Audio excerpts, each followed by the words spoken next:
चलते रहने की जिद। दोस्तों, अजय पिछले 4-5 सालों से अपने शहर में होने वाली मैराथन में हिस्सा लेता था, लेकिन कभी भी रेस पूरी ही नहीं कर पाता था।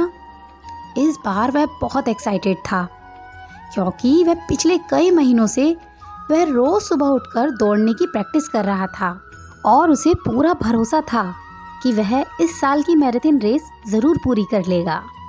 देखते ही देखते मैराथन का दिन भी आ गया और धाई की आवाज़ के साथ रेस शुरू हुई। बाकी धावकों की तरह अजय ने भी दौड़ना शुरू किया।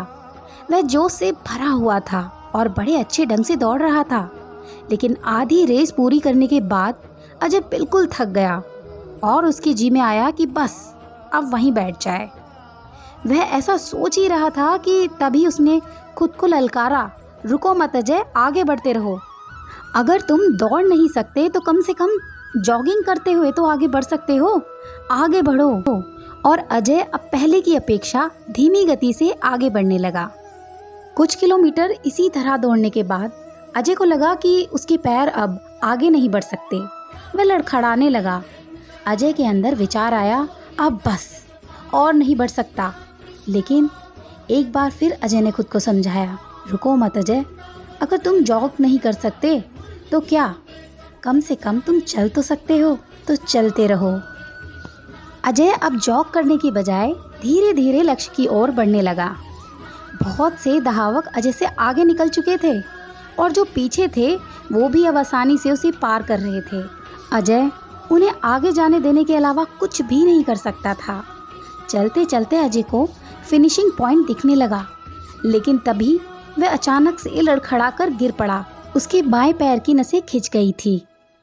अब तो कुछ भी हो जाए, मैं आगे बढ़ ही नहीं सकता। जमीन पर पड़े पड़े अजय के मन में एक ख्याल आया, लेकिन अगले पल ही वो जोर से चीखा, नहीं, आज चाहे जो हो जाए मैं ये रेस पूरी करके रहूँगा। ये मेरी जिद है। माना मैं चल नहीं सकता, लेकिन लड़खड़ाते लड़खड़ाते ही सही इस रेस को पूरा ज़रूर करूँगा। अजय ने साहस दिखाया और एक बार फिर असहनीय पीड़ा सहते हुए आगे बढ़ने लगा। और इस बार वह तब तक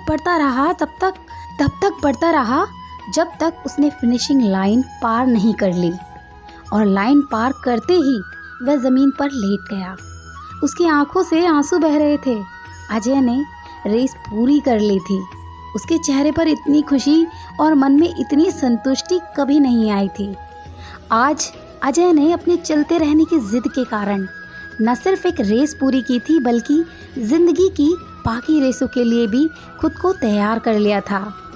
दोस्तों, चलते रहने की जिद हमें किसी भी मंजिल तक पहुंचा सकती है। बाधाओं के आने पर हार मत मानिए। ना चाहते हुए भी कई बार कंडीशंस ऐसी हो जाती हैं कि आप कुछ भी नहीं कर सकते, पर ऐसी कंडीशन को कुछ ना करने का एक्सक्यूज़ मत बनाइए। घर में मेहमान हैं, आप 8 घंटे नहीं पढ़ सकते, कोई बात नहीं, 2 घंटे पढ़िए।